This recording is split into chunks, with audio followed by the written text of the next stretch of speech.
like to start the panel discussion by inviting our esteemed panel today on the dais. First of all, Sudhendu J. Sinha, sir, Advisor, Infrastructure, Connectivity, Transport and Electric Mobility, NITI Aayog. Welcome, sir. Arina Cosac, Head of Climate Change Policy, British High Commission in Delhi. Welcome, Arina. We also have our colleague from Deputy British High Commission from Kolkata, Haimanti Poddar, who has joined us online. Welcome, Haimanti. I hope you are able to hear us well. Yes, thank you very much. Reena Gupta, Advisor to the Environment Minister, Government of Delhi.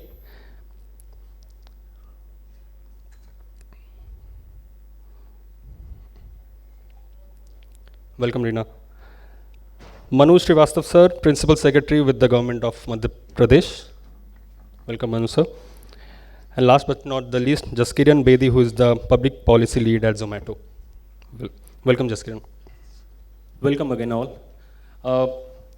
So just I think we're just going to start the discussion very quickly because it's a long panel and we are already like running short on time, but hopefully we are able to catch up on all the aspects, all the insights when it comes to catalyzing state EV policies in India.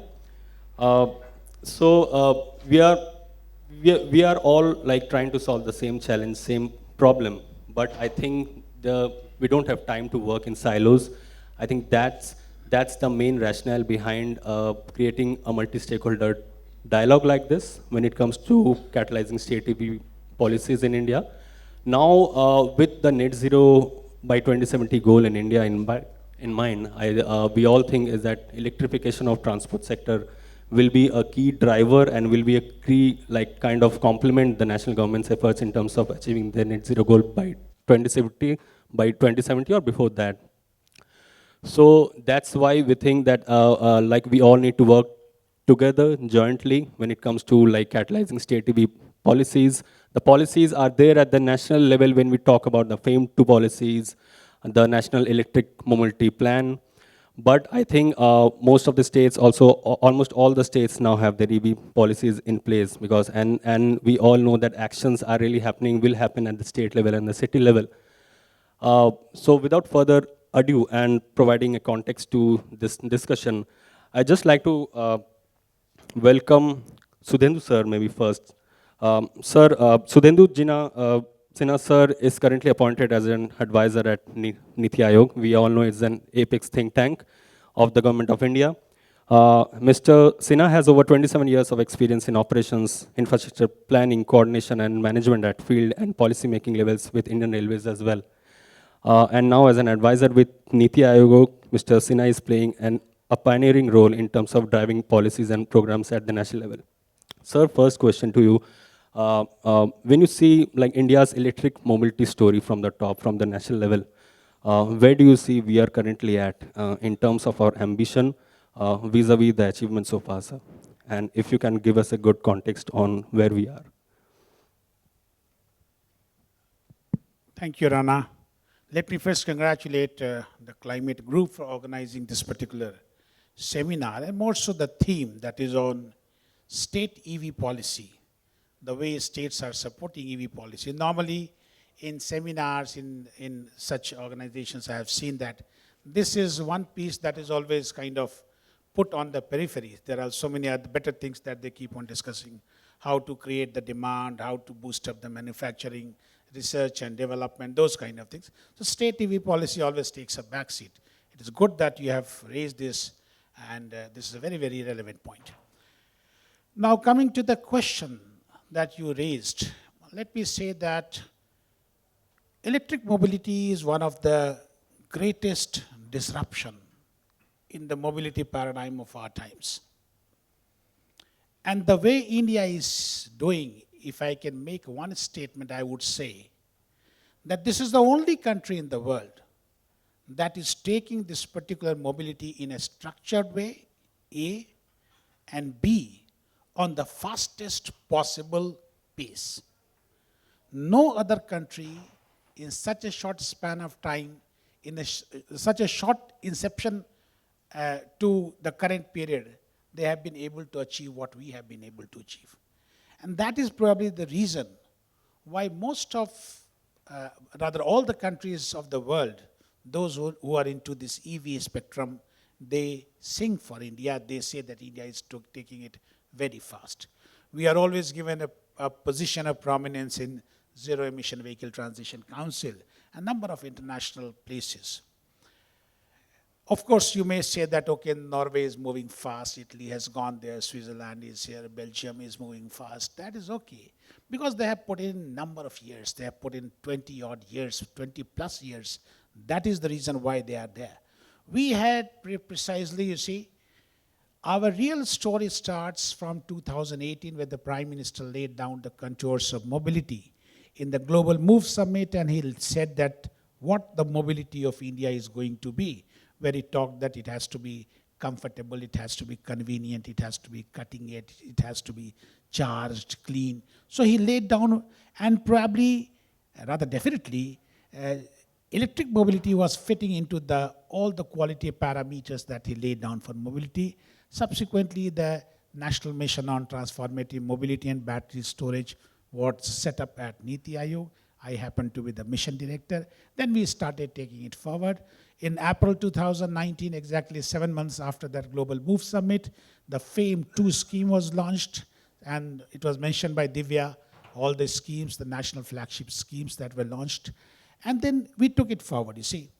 It's so nice to see today that out of so many states and union territories of the country, 30 of them are having very clear-cut EV policies. 21 states have already notified them. 9 states, when I say then you combine states and union territories combined together. And 9 of them are almost in the final draft stage, in the stage of stakeholder consultation. So the last ones that were to join us was Lakshadweep, and then Manipur and Ladakh. These were the ones we have finalized it. You know, the idea is very clear. Transport, if we have to reduce the carbon footprint, it has to take the technological leapfrog, and that can always be done with the help of electric mobility. At the same time, electric mobility is not a static thing. It is absolutely dynamic. So R&D focus has to be there. Now, it's so nice to tell you that today, almost 15 IITs, 16 IITs, Joseph? 16 IITs have exclusively dedicated departments on electric mobility, either at the master's level, and they do have their programs for doctoral, and we are trying to connect them to the CTOs of OEMs. We are trying to tell them that, give them specific problem statement with regard to how to make this mobility absolutely, these vehicles, the cost of absolutely affordable. And they are working on it. So that is, because wherever I see internationally, this electric mobility is being taken forward, I do find that Indians are very, very emphatically there, either in the management or in research and technology or in the engineering stream. So they are there. That is the reason why we trusted these IITs, and IITs are taking it full blow. So that is one piece, national flagship schemes, FAME 1, FAME 2, which was re-strategized. FAME 2 was re-strategized last year around the month of June. And what a phenomenal achievement it is. Last year, we were close to 3.5% of our target. Our target, in case of two-wheeler, for example, was 1 million vehicles. So we were 3.5%. That is 35,000 vehicles. 3.5% is no percent. Now, from June to now, precisely, so 3.5% was around the time of April, if I might remember correctly. Then from April till now, almost 15 months? In this 15 months, that 3.5% changes to 41%. So from 3.5%, you move on to 41%. And when I say so many vehicles have been supported, you can fairly conclude that there are 3 times the actual number of vehicles which are running on the roads 2/3 of them must not have qualified, or there may have been technical glitches, they could not qualify the FAME subsidy. Similar is the case of buses. Very recently, we went in for a price discovery and CSL representative is there, yes, and CSL, WRI combined. We were there, we worked it out. And then for 5 states, the price discovery was, it's amazing. When we saw that the price of an electric bus, when it was discovered on an OPEX model, was found to be lower than that of the diesel or CNG. So the myth is broken that this is costly. No. When it comes to the real operation, it becomes cheaper. So that arrangement of 5,450 buses, and this is a very big number. I can give you the sense of it. Last year, 17 most important countries, rather the 17 premier countries of Europe, who are into electric mobility, all of them combined together could pull off 2,300 zero-emission vehicle electric buses. And now our number is 5,450 in one go. That is the price discovery. And as a second tranche, we are working. In fact, I was here the day before yesterday, and we are working for 50,000 buses. These numbers are, humongous. Big number is there. That is what, for a Western audience, this number itself sounds so big, because they are always encapsulated with that of the cars. While in our geography, it is the two-wheelers, it is the three-wheelers, it is the buses. And precisely this will be the trajectory, this will be the sequence of electric mobility that the country will adopt to. First, two-wheelers, followed by three-wheelers, buses, aggregator-based cars, and finally it is the individual cars. So when I was on my way from my office to this place, I could see at least 2 Blue Smart cars, electric ones. And very recently, Arina has given Blue Smart loan for purchasing 10,000 cars. So this is the number. So maybe 1.5 years back, 2 years back, OEMs always used to reach out to me and they used to ask me that you always ask us to do this manufacturing, create an assembly line. Whom do we manufacture for? Where is the demand? Now today, the position is that if you go and try to buy a Nexon, you will have a waiting list of some 4 to 6 months. So that is the kind of position it is. So demand is humongous in India. No, in India we play with demands. And similarly in buses, it is good that all these OEMs, they are ramping up their capacity in a big way. They are going in for major kind of every day, every fortnight I see that new models are coming into the market. That will give a lot of kind of bandwidth and choice to the consumers. So this is how precisely the electric mobility is going forward. And we are committed to take it on an absolutely fast-track pace. My expectation is that the PLI scheme of advanced chemistry cell, it has already been frozen. Who will be the manufacturers, whom will support with 18,100 crore rupees for kind of developing 50 gigawatt hour of advanced chemistry cell to start with. So the first Make in India cell, when that will be rolled out in the year 2014, 15, 2024, 25. So that will be the time, that will be the real point of inflection when you would see all these vehicles will become very, very affordable, and we are right there to work for it. Thank you, Rana. Thank you, Mr. Sinha. I think the overall context was really important for us to know in terms of what the national government is thinking about, like electrifying the transportation sector in India. Thanks a lot for the opening remarks, sir. I would like to move to our colleagues from BHC now, Arina Cosac, who has joined us from BHC New Delhi office. Ms. Arina is the head of climate change policy, BHC New Delhi. She is leading on delivering successful India-UK partnerships on climate action. She has also has over eight years of experience within the UK government, having previously led initiatives on climate research, innovation, and energy policy. Arina, would you like to? I think you have a presentation, right? Yes, I'll just say a few words. Yeah, sure. Over to you. Just a question to start your remarks. What are the key elements of the 2030 roadmap for India-UK future relations? that you are working on with respect to strengthening collaboration on the transition to zero emission vehicles in the country in India. Thank you. Thank you very much. And thank you very much for organizing this event. It's really a great pleasure to be participating along the panelists here to really have a multi-stakeholder dialogue, like you suggested. We have a very small presentation, but I'll just start by answering your question. So last year, the UK and Indian governments agreed to set out a roadmap for future relations between our two countries over the next 10 years. And this 2030 roadmap, as we call it, really places climate action at the heart of our collaboration, and working together on the electric vehicles transition and the electric mobility transition is a key part of that. And I would like to say that this is both at the national and state level. And India has been a part of, there's a Zero Emission Vehicles Transition Council hosted by the UK, a very active presence represented by NITI Aayog.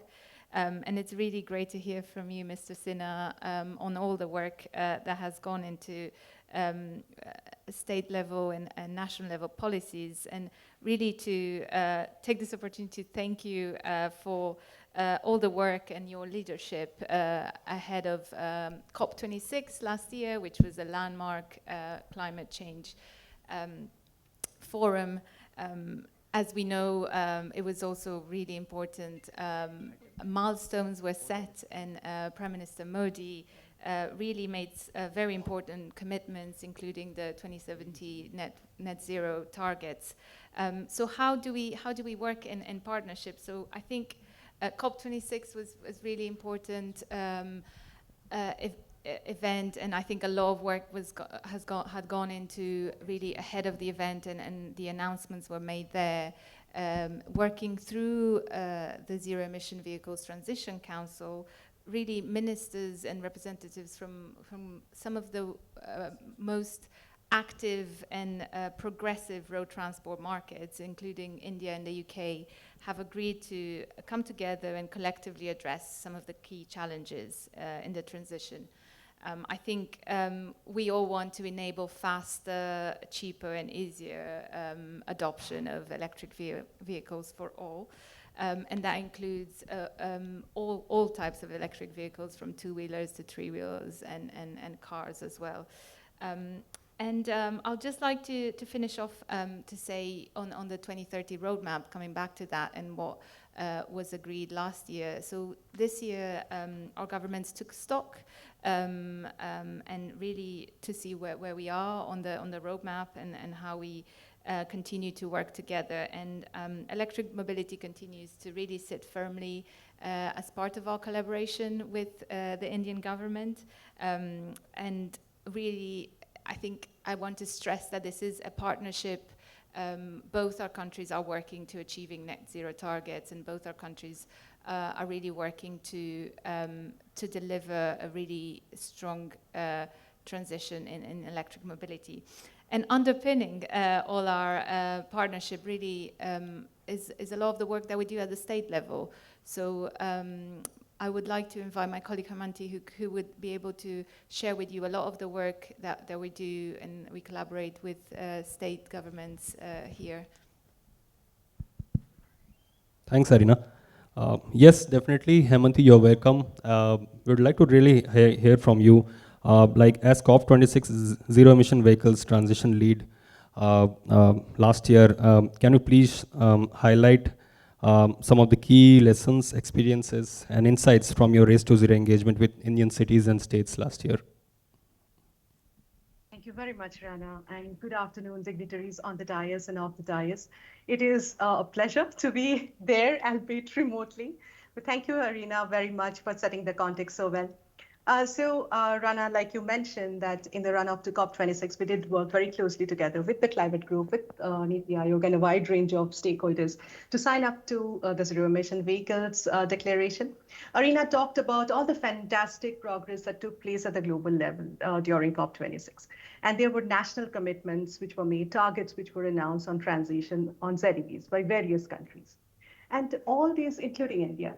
And all this present great opportunities at the subnational level. Mr. Sinha rightly highlighted the leadership role that the Indian states and the cities are playing, and so have the UK City Council. So there's a lot to learn from each other as we make progress on adoption of EVs. To provide further encouragement and take forward the EV policies of the Indian states and some of the cities. The UK and NITI Aayog have been collaborating to exchange knowledge on some of the shared challenges and the common priorities. So let me take you through some of these highlights of this collaboration. Could I go to slide number 3, please? I can't really see, so. Okay. So as you can see, e-Amrit is India's e-mobility awareness web portal, which was launched at COP26 by Mr. Sinha. This is basically to bust myths, nudge adoption, and encourage investment. And this was based on the lessons learned from UK's Go Ultra Low awareness campaign. We expanded e-Amrit further and launched the EV awareness web portal for 3 of India's 9 EV lighthouse cities. These are tools like journey planners, charge point registries, calculators, again to nudge adoption.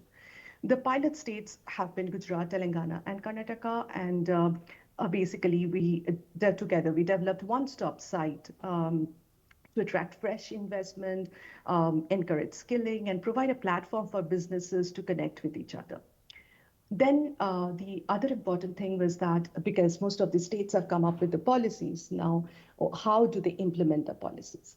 So we work together on EV roadmaps for 3 cities, and these include various things like business models for zero emission charging, low emission zones, access to innovative finance.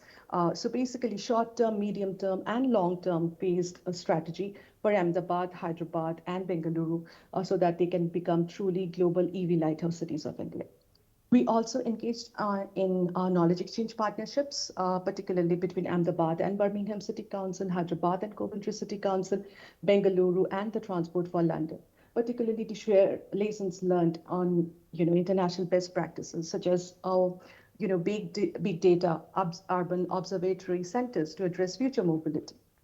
There is something which is coming up soon, which is e-Amrit mobile application for all the consumers, for all of you sitting there, so that you can have these engagement tools right on your mobile that can enable users to assess the benefits and developments in the EV space. We have also been setting up EV accelerator cells in Gujarat, Telangana, and Karnataka, much like UK's Office of Zero Emission Vehicles, that bring together all the relevant line departments and the ministries to work together in a coordinated manner and accelerate adoption. Slide 4, please. So here are quick glimpses of the web portals. This is e-Amrit, launched by Mr. Sinha. We request you all to visit the site for updates and also promote it. Slide 5, please. So this is action by Karnataka government on raising awareness through their EV portal developed under our collaborative program. Slide 6, please. Dedicated portal which captures ambition and action by Telangana government. 7, please.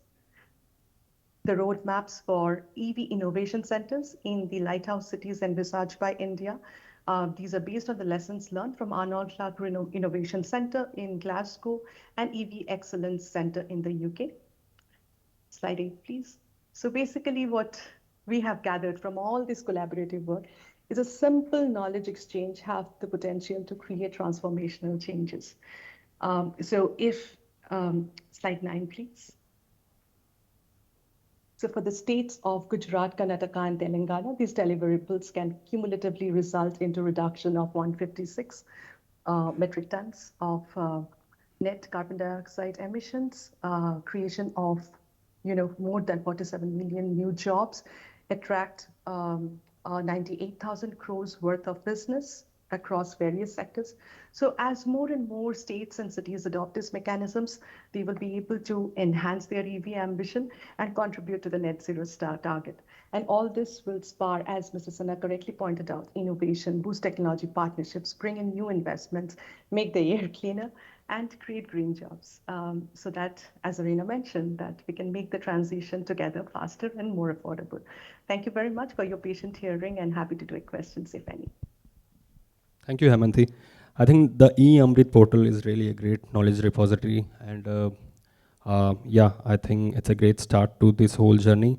The EV roadmap for cities that you mentioned, Haimanti, is really the need of the hour when it comes to like supporting state climate action, and as well as the accelerator cells that has been like developed in different states. I think that is also a very great start in terms of like supporting state climate action when it comes to EV policies in India. Thanks, Haimanti. Would Thank just you like very to much. move to our speakers from state today, Reena Gupta, who's also the advisor to the Environment Minister of Government of Delhi. Reena, can you share some like key elements of the Delhi's draft aggregator policy that was recently launched, and how do you see it being replicated elsewhere in other states, and what do other states, both in India and outside, can learn from it? Thanks, Rana. Before I move on to the draft aggregator policy, let me begin by just giving you a brief history of how the Delhi EV policy came into being. So, Delhi is in the news every year because of air pollution and, how it's one of the most polluted cities in the world and all of that. So in 2018, while we were drafting the Delhi budget, there was a lot of discussion that, if you have to target air pollution, it cannot be an annual thing. We have to think long term and how do we plan. So we put together a green budget in 2018, and decarbonizing the transport sector in Delhi was one of the main things that we wanted to invest in. So the whole conversation around Delhi EV policy started in 2018. And there has been amazing political leadership right from the Chief Minister of Delhi and all the bureaucrats. So a lot has gone into it. When we were drafting the EV policy, we looked at several countries. We looked at California, we looked at Norway, we looked at government of India and all of that. And we basically realized that having a policy is one thing. And our country is known to have one of the best policies in any area. But how do you make sure that the policy actually gets implemented? So we put together an EV forum. We have a multi-stakeholder group where you have the aggregators, you have the discoms, you have the manufacturers, all of us. We sat together for almost a year, and then the Delhi EV policy was launched. And there's a big difference between the Delhi EV policy and some of the other state EV policies.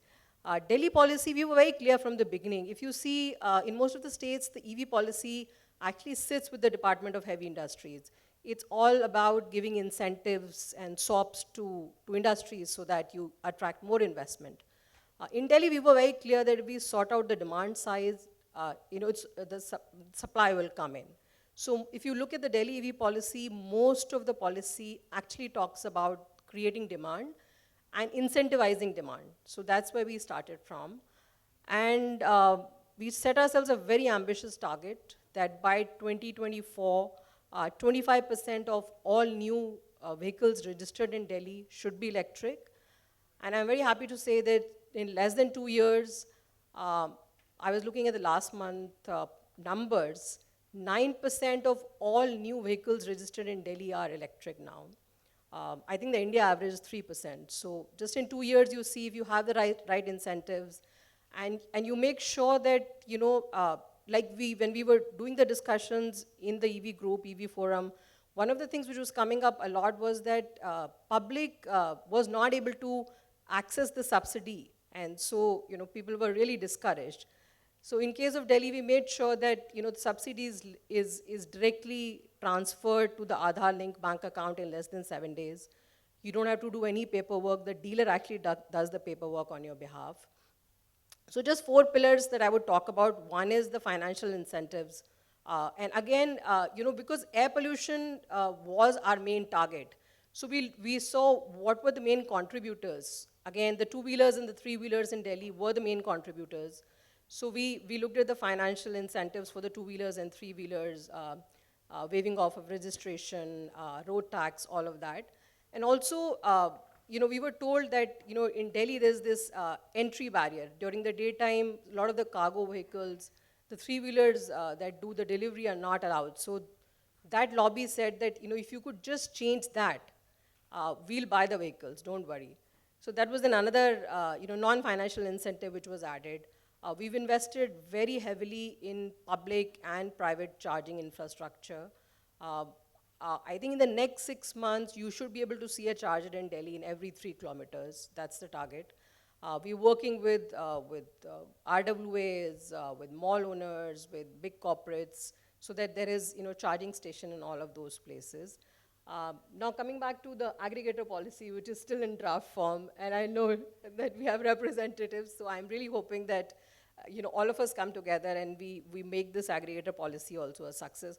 It's a little bit of legal maneuvering. We've used the Motor Vehicles Act and the Environment Protection Act to come out with a new aggregator policy, where there are norms for the aggregators, both for the passenger aggregators and the delivery aggregators. These are separate norms.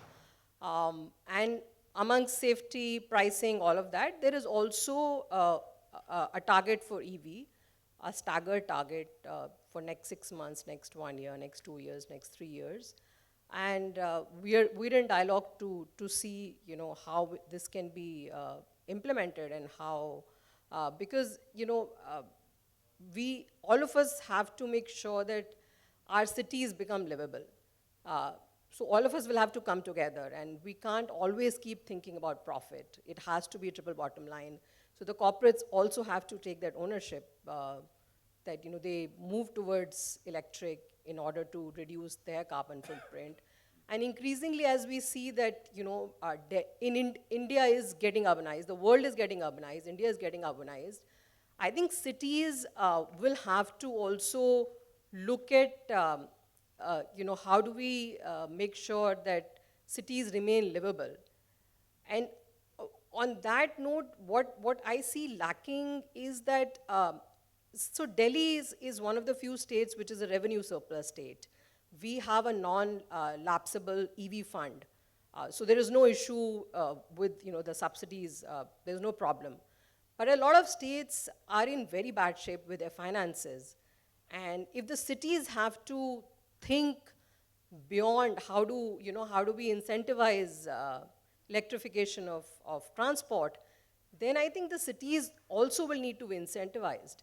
A lot of what we are also doing is we're trying to make our industry also more sustainable.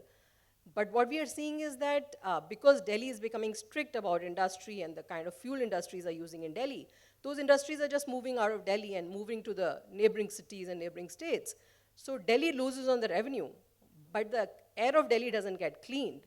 So unless you have some kind of a green fund where the cities which are doing well, which are probably losing some economic activity because they are becoming more strict about the environmental regulations, those cities need to be compensated. And this is where I'm hoping that the central government would create some kind of a green fund for cities also, for the big metropolitan cities at least, so that there is incentive for us to move in that direction. Any other questions? I'll stop there. Do I still have more time? Or? Thank you, Reena. Yeah, we'll come back to you later on maybe. So there's a call to action to the national government already, sir. Yeah. Thanks, Reena, for such thought-provoking remarks. We all know that Delhi government has one of the most ambitious EV policies in India now, and really very interesting to know that actions are already happening and the results are already showing in terms of your growth in EV on the road. So thanks a lot for sharing that. Would like to quickly move to Manu Srivastava, sir.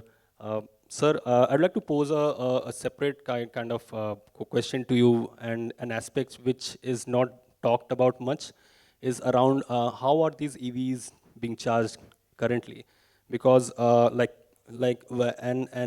terms of clean powered electric mobility in the country, I think clean powered electric mobility is only going to ensure that we decarbonize the transport sector in the true sense, like decentralized EV charging stations or like putting in more RE into the grid. So all this kind of conversation is currently not happening that much. And you have been like working in this in the RE space for such a long time, sir, and have been playing on had played an instrumental role while your stint with MP government in the Department of New and RE. Sir, what are your thoughts on this? Where are we on on this particular aspect, as well as like the EV doesn't always the EV's landscape doesn't always lie like the onus doesn't always lie on the transport department, but I think there's also equal opportunities for other departments like power and RE also to come and support that transition. So what are your thoughts on this?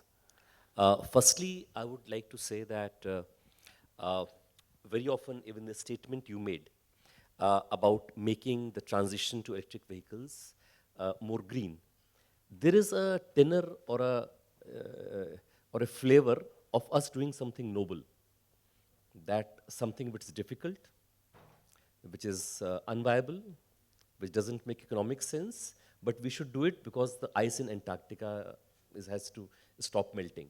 My fundamental issue is that we should stop this defensive mindset.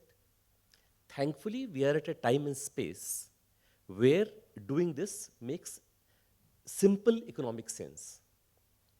So let me talk about the exact question that you posed. Let me answer that, and then I would shift to the same viewpoint on other issues also. I have largely been in the electricity sector, and I must tell you that there is India is a land of myths. But one of the myths that we also have is that India is short of electricity. We are not. We have excess electricity. Large number of our electricity plants are actually closed because there is a shortage of supply, except the last few months where there was a coal shortage, etc. The fundamental problem of our discoms has been that there has been a low demand. That is why they have not been able to offtake power, and our power plants are closed. The easiest way to, of course, increase demand for electricity is enhancing industrial activity, which is different challenge altogether, very fundamental issues. But two very easy options for increasing demand in the electricity is A, transportation, second, cooking. So just talking about transportation, so if we use more electrical vehicles, we are actually solving one of the more fundamental problems of the electricity sector. Second, when the demand for electricity increases, how is that demand met? As we know that today, renewable energy, at least a solar energy plant, gives power at rates far lesser than a new coal-based power plant. This is now firmly established, so much so that since 2014, CA has, Central Electricity Authority, has given a very clear direction that there should be no new thermal power plant. I mean, nothing on the drawing board. Whatever is moving can move ahead. So as of now, solar actually makes economic sense. So using renewable energy for electric vehicles solves the problem of electricity, where a shortage of demand is one of the fundamental problems of the sector. Second, if we have to have new power, renewable energy is actually cheaper than conventional electricity, so it makes more sense. Now I would shift to the same, get back, step back, and the issue that you raised, I mean the same feeling or the same flavor that I was talking about. If we talk about EV in general, so I would fully agree with Mr. Sudhendu Sinha when he said that in India, it has been now firmly established that it makes economic sense to use electric vehicles. India is a country which is driven a lot by economics. And thankfully, renewable energy is, repeating myself, in a space and time where it makes economic sense to use renewable energy. Since we are in Delhi, I would give you examples of Delhi. Delhi Metro uses solar energy. 60% of their daytime demand is met from a solar plant set up in Madhya Pradesh that I had set up. If you talk to Delhi Metro, they would make it seem to be a green decision, which is taken for the good of Delhi environment, etc. But since I was involved with the decision-making process from day one till its implementation and so on, I can tell you it was a purely commercial decision.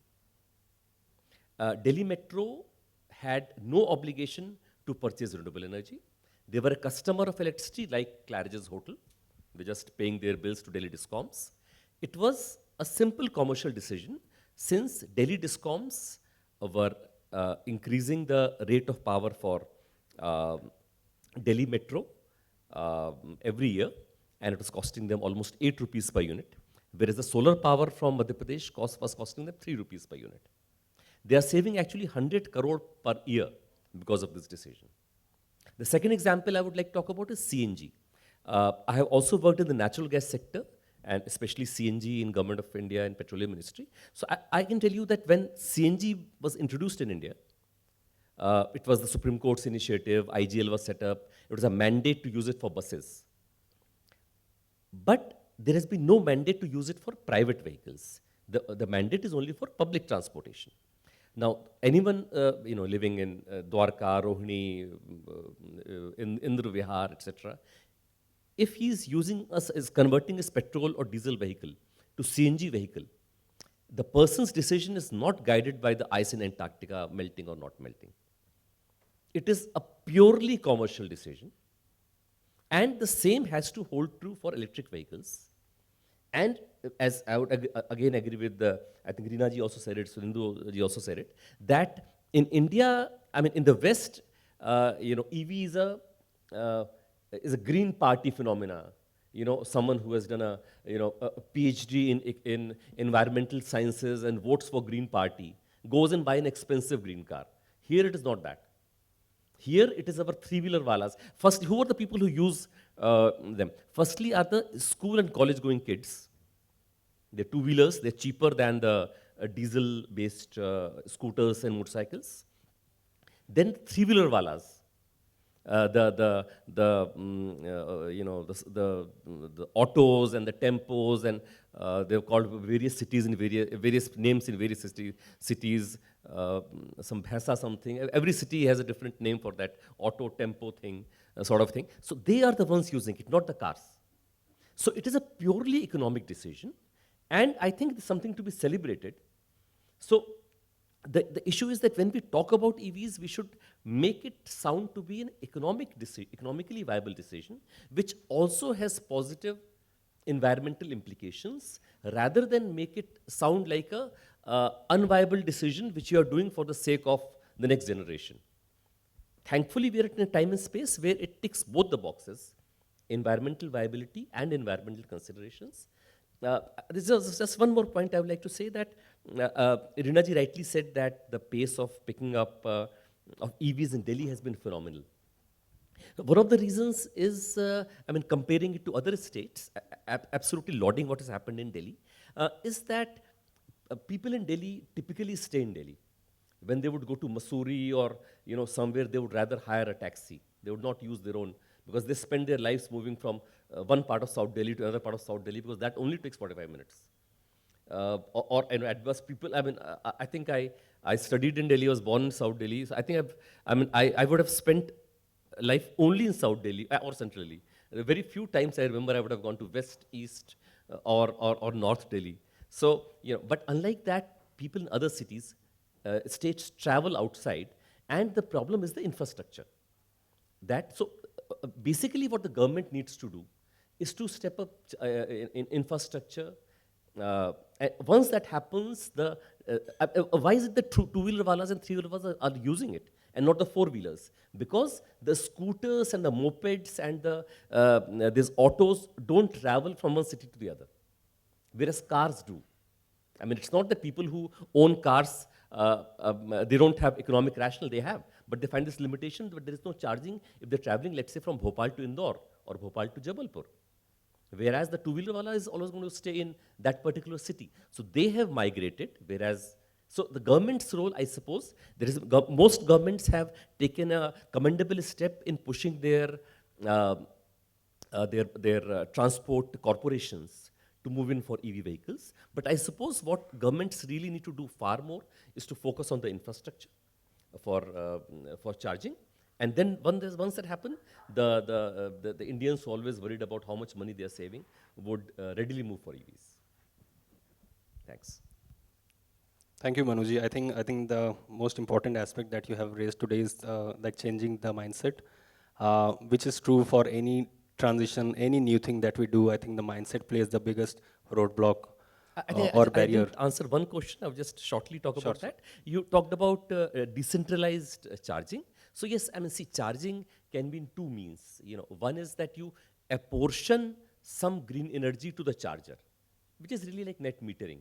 So anyway, what is happening really is there is a large number of customers. The Claridges is one, Ambassador is one, and an EV charging station is one. And all the grid is supplying to all the customers, grid consisting of various sources of power, is supplying to the various customers. So, I mean, if one is just apportioning green power, but that is more of a commercial thing.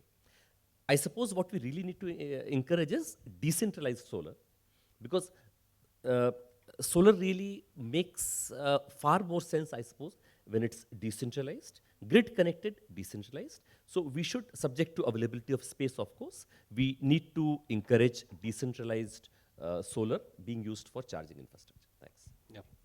Thanks, Manoj. I think also you also made a very important comment around like it makes economic sense to use RE for EV charging. And so yeah, that's also very important to note for all of us. Thank you, Manuji. Now I think, so when it comes to any transition, anything with respect to like climate change adaptation and mitigation, I think it's not only the role of states or governments is important. I think corporates and businesses are also stepping up and are taking ambition commitments and actually are already joining the bandwagon when we talk about transition in any sector, any sector or space.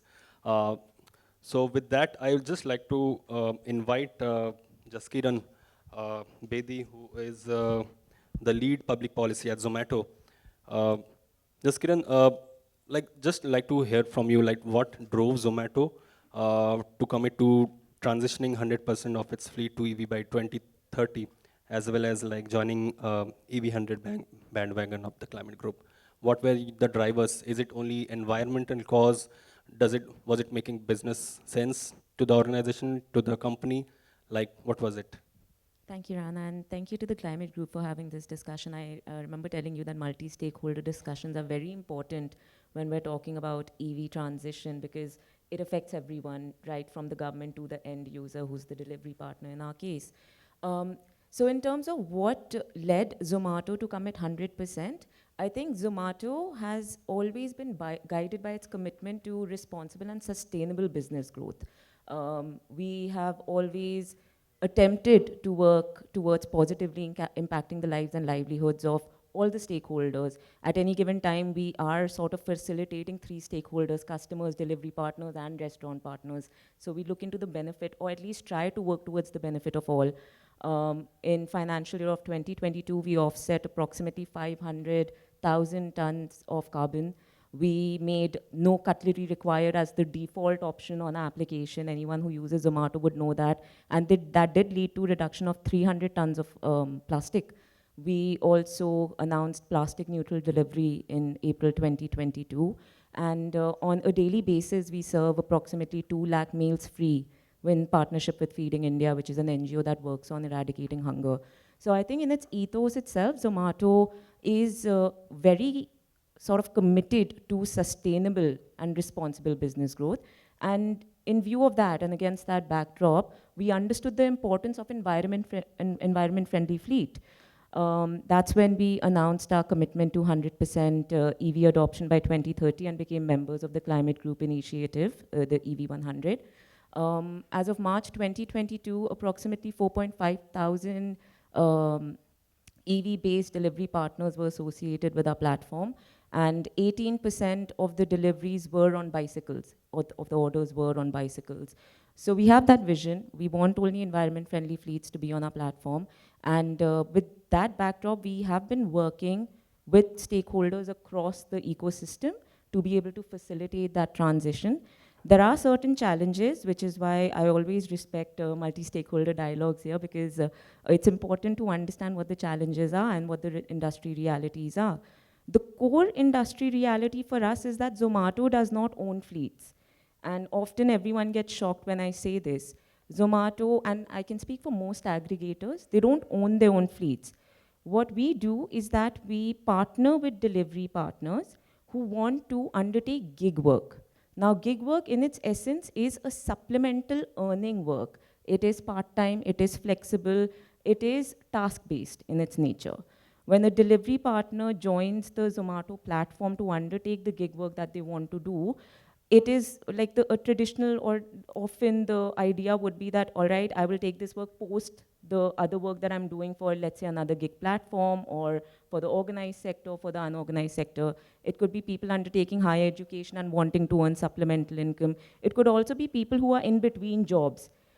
Because of the COVID-induced lockdown, there were job losses, so they wanted to earn supplemental income.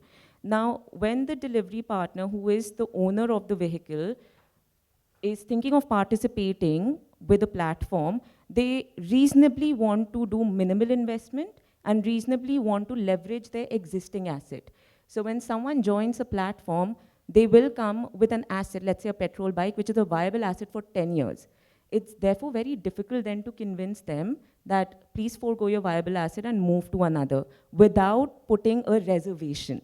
Now that will give a sort of trade-off between two sustainability verticals. One is livelihood and the other is environment.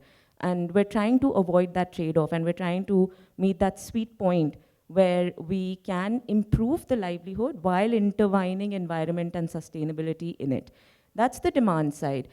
Even in the demand side, there's another aspect to it, and it made me really happy that Reena ma'am said that they would want to provide infrastructure, charging infrastructure within 3-kilometer radius, because there is reservation there. Delivery partners do get worried that what if mid-delivery my scooter goes off charge, what will I do then? The recent news about EVs catching fire added further to the doubt. So those are the demand side challenges. The supply side challenge is that when we speak about providing the relevant supply, and the government is doing phenomenal work here, national level, state levels. There's Maharashtra also, who has a mandate on us of 25%. But the issue becomes that when we're talking about the supply, the dynamism of how many delivery partners are there changes. This industry has very high registrations almost on a daily basis and very high attrition almost on a daily basis. So if I say on an average, hypothetically, there are 6 delivery partners, it could be the 6 of us today, but it could be the 6 of them tomorrow. Because we've done our gig work and we don't want to log in tomorrow, someone else wants to log in. So we're talking about that level of supply. We're technically talking about a lot of people to transition to EVs. We therefore have been undertaking a lot of awareness generation, behavior change activities, and the government thrust has added and supplemented our efforts. We've been participating in most of the conferences held by the governments and providing comments on, let's say, NITI Aayog's battery swapping policy, Government of Delhi's aggregators policy, Maharashtra government's EV policy. We have provided our comments on that, and we've requested for things like rental and leasing incentives to be looked into. Because if we can increase the supply of rental and leasing, we can convince the delivery partner ki try kar lo, see if you're okay with this, and then we can think about more development financing to be able to purchase and forego a personal asset of theirs. We've also been requesting for non-monetary incentives like a separate EV bike lane. I hope that does happen, because sometimes these things can really add momentum. And our final request has always been to sort of just not have penalty-backed approaches, because that could ultimately impact the end user in our case. So that is a quick background on Zomato and our journey thus far. We still hope that we will reach 100% by 2030 and are fully committed to it. Thank you, Jaskiran. We really wanted to have more questions for our panelists. I had like several questions, but I think we can take that offline. But more importantly, I think I also wanted to open the floor for questions from the audience. If there's any question, please, I think the floor is yours.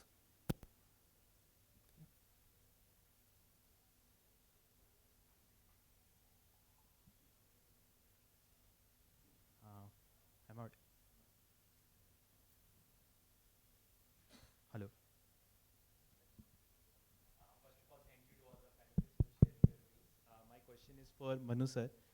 Sir, like in Madhya Pradesh, under your leadership, we achieved one of the lowest rates for rooftop solar. So do you think that increasing penetration of rooftop solar can be one of the factors for increasing penetration of EVs ultimately, because that will make economic sense for the end user also charging at their own premises, that too from the renewable power?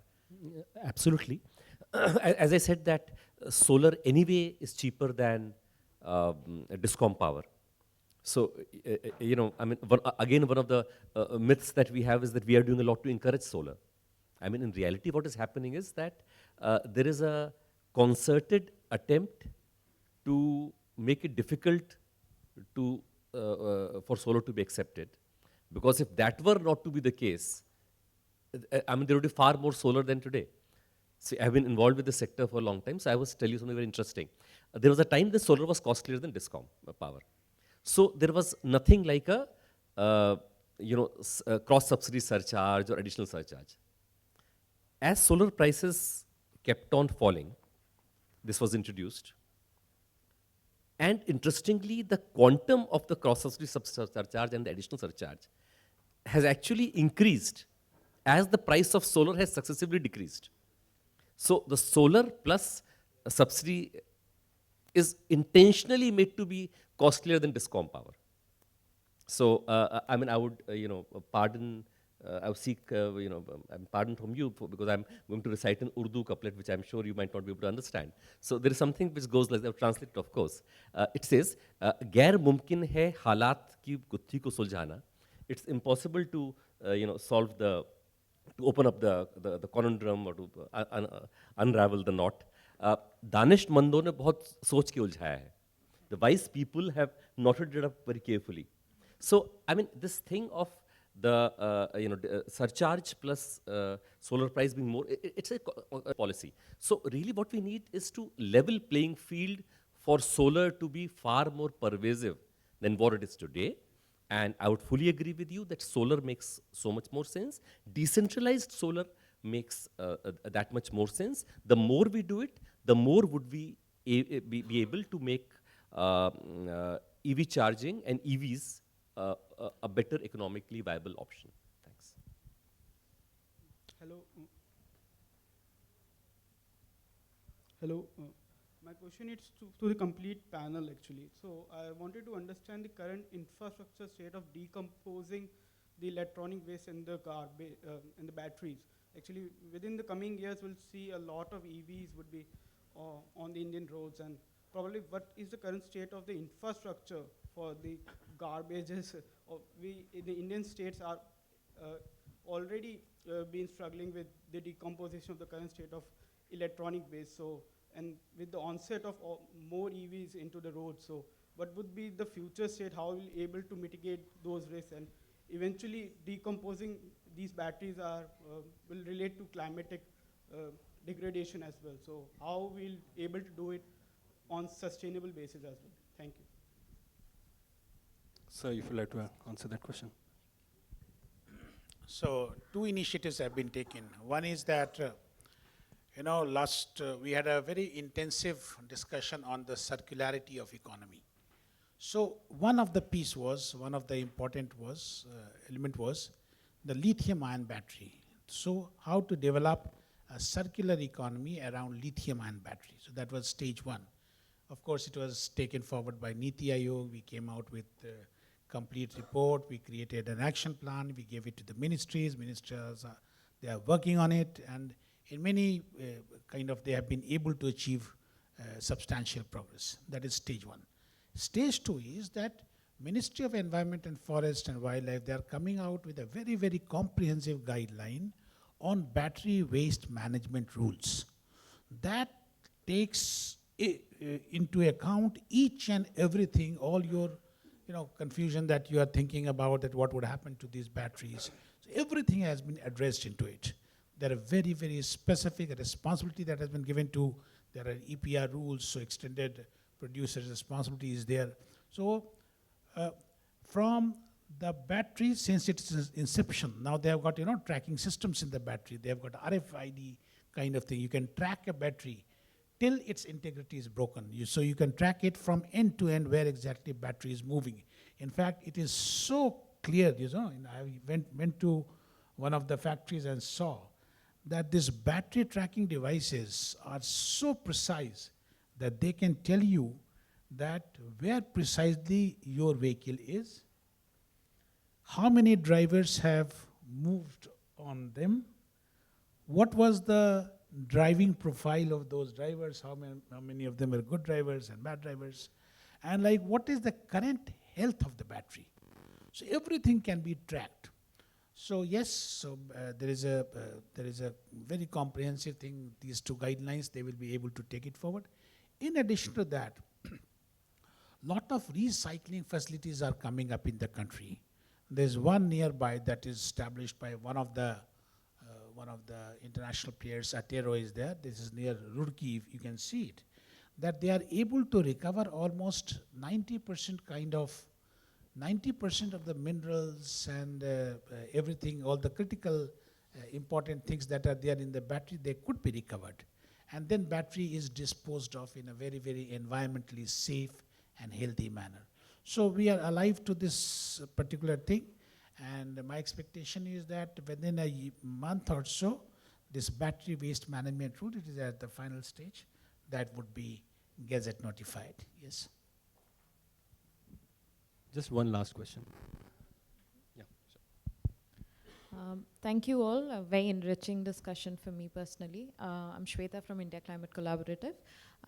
I wanted to understand a particular aspect which I think Mr. Sudhendu Sinha as well as Manu Srivastava ji had alluded to, which was on what can and what should state EV policies do to address intercity or peri-urban transport electrification specifically, especially because in that region the commercial the commercial economic sense may not be viable. So in terms of leading action in the situation where there are infrastructure related challenges, there are challenges also pertaining to latent demand being there, which hasn't been captured.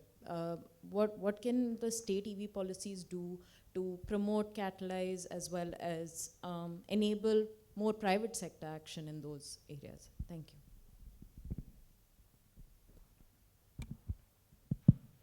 I would say that is really the point if you want to address.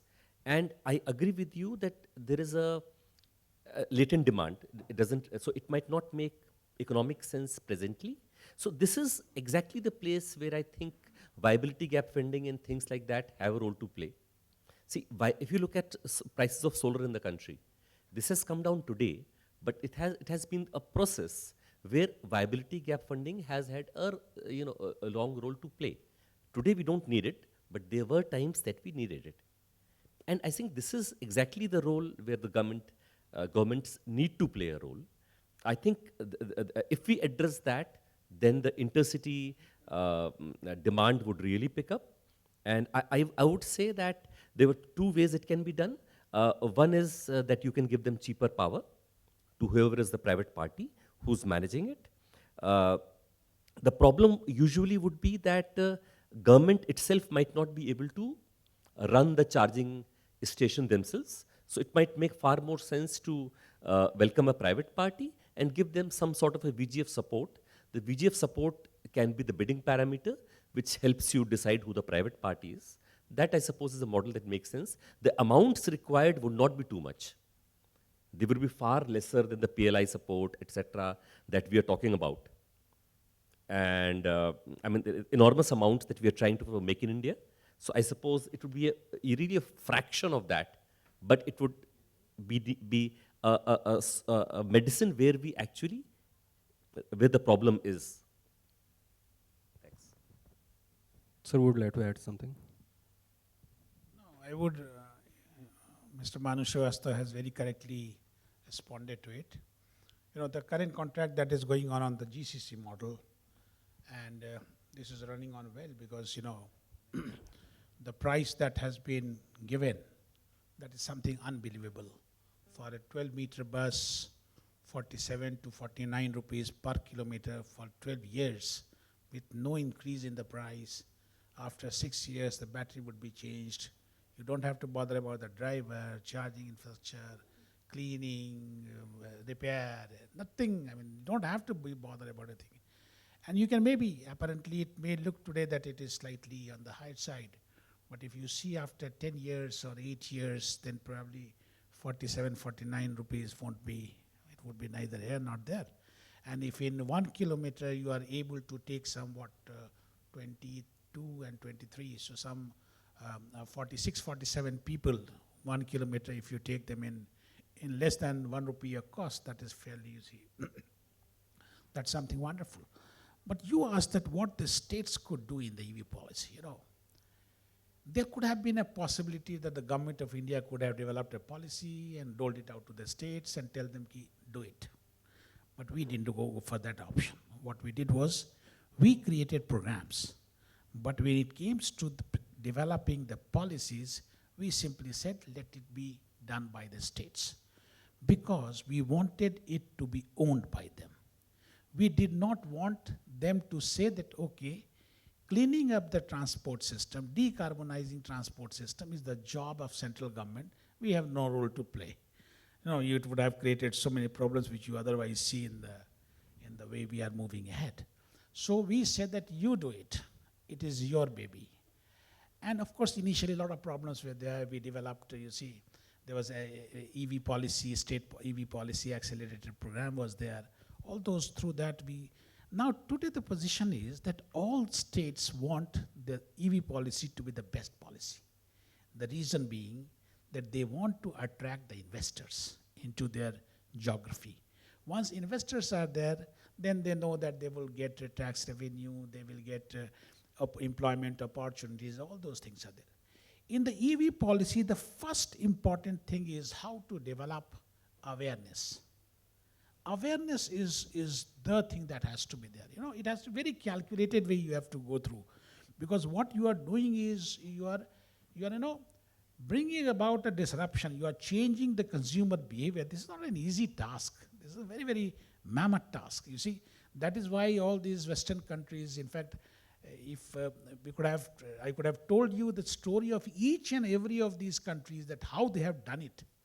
And there you could see that some common underlying current has been that they have been very thorough in creating that awareness. There have been a lot of problems in between, but that is precisely how they have taken it forward. Skill upgradation is another one, because any person who is involved in the conventional, for him it is an employment opportunity. How can you give him another, how can you tell him that, no, this is the switchover, you do it on your own? So that skill thing has to be taken forward. So that is the second thing. Third is, of course, you have to constantly keep on thinking that how technological upgradation is there, because EV is not going, it is a constantly moving kind of a spectrum. So technology upgradation for the purpose of bringing about the affordability so that it becomes all the more cheaper. So, and then of course, a lot of financial innovations are there. We are developing the battery swapping system. Very soon you will see that will be another game changer for the two-wheelers and three-wheelers, especially in the urban geography. This battery swapping is going to be there. We have got a Shuni campaign. Jaskiran ma'am is there. And Zomato is, of course, committed to that. So we have got almost 100 plus partners who have committed that zero pollution delivery. That is what they have said. So now you will be getting a choice whether you want it to be delivered your stuff in a green mode or not. So that is a method of creating, awareness. In fact, one of the slides that they showed, that Haimanti showed, was on Arnold Clark Innovation Center. So precisely I was there, that is at Glasgow. So what happens there is, it's a wonderful concept. So Arnold Clark was one of the leading auto dealers of that area. So he has created that innovation center. So you have got all the components, they are placed there, all the EV components are placed.